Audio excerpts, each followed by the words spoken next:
Madam, dark brown ang gusto ko, madam. So, hi po mga ka-Diyosa and good day. So, ang tinutukoy niya po dito ay ito pong ating SCD Peeling Skin Lotion. By the way, para makarelate kayo sa comment na ito, i-click nyo lamang po yung pinaka-comment niya para mapunta po kayo dun sa video. And that video ay ipinaliliwanag ko po yung pinagkaiba ng nag-dark na kulay ng peeling lotion katulad nito. So, ayan, medyo dark yellow na yung kanyang kulay. Ito pala. Then, yung mga bago kasi natin release ay color yellow.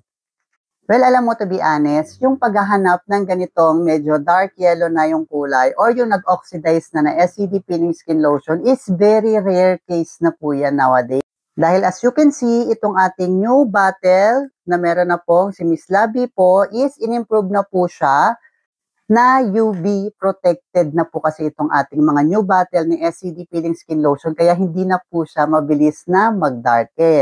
Since pinakikinggan po natin yung mga concerns ninyo as a customers or consumers ng product, noon po kasi marami pong may ayaw nang nagda-dark na yung kulay because they were thinking na baka expired na ito or ang duming tingnan. Since meron nga silang mga active ingredient na sensitive sa init, kaya talagang hindi natin maiiwasan na time by time is, ayan, nagda-darken talaga yung ating mga SCD Peeling Skin Lotion. And doon kasi sa video na pinagkomenta niya, in-explain ko na mas maganda at mas mabilis nga yung epekto, syempre, ng mga nag-oxidize na SCD Peeling Skin Lotion. Gawa ng ito po is fermented na po and based na rin po yan sa experience.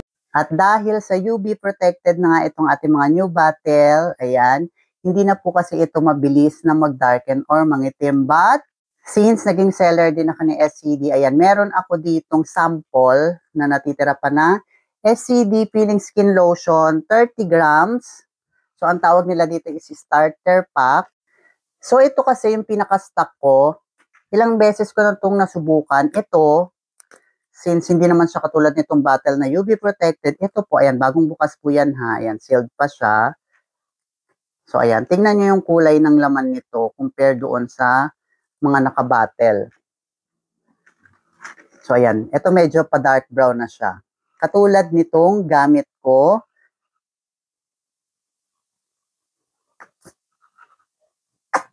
Ayan. O, di ba magkakulay sila? Kasi to be honest, ang gamit ko po is ito po talagang mga trial pack na to. Since hindi ko siya nabenta before, since hindi pa siya nadidiscover ng mga customers, isinasalin ko lamang po siya dito.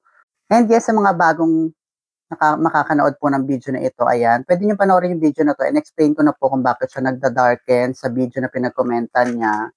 And doon naman sa mga ayaw po nang nagda-darken yung kanilang peeling lotion para mas tumagal, mas bumagal yung pagda-darken niya, pwede nyo po siya ilagay sa malalamig na area, katulad ng sa rep ninyo. Pero wag naman sa freezer, ha? Pero yung mga okay sa inyo, katulad namin na matatagal ng user, na alam namin na mas okay itong darker na color, ilagay nyo lang siya somewhere sa kwarto ninyo at hayaan nyo lang siyang mabuhay ng normal. By a month, magda-darken din po yan ng paunti-unti. At sa mga nagtatanong kung expired na ba yung mga darker, hindi po uulitin ko po sa video na to.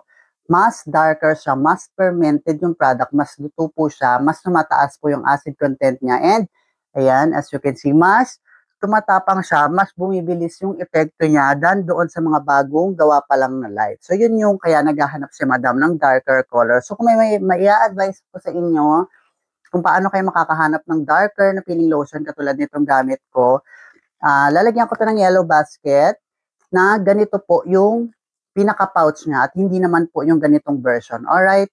Kasi ito po, based din sa experience, katulad ng pinakita ko sa inyo, bagong bukas siya, mas mabilis itong mag-dark compare po dito sa naka-battle natin. Kasi itong bagong battle natin is UV protected na siya para nga po maiwasan na mabilis siyang mag-dark. Kasi then again, the story, maraming clients yung ayaw noon ng darker na peeling lotion. Pero ayan, so may mga gusto, try nyo po itong nasa trial pack para magamit nyo rin yung katulad ng akin na medyo darker na. So, yun lang and have a great day. Hopefully nakatulong ang video na to sa'yo. And for more product knowledge and video tutorials, please follow my TikTok account, RC Josa. Bye-bye!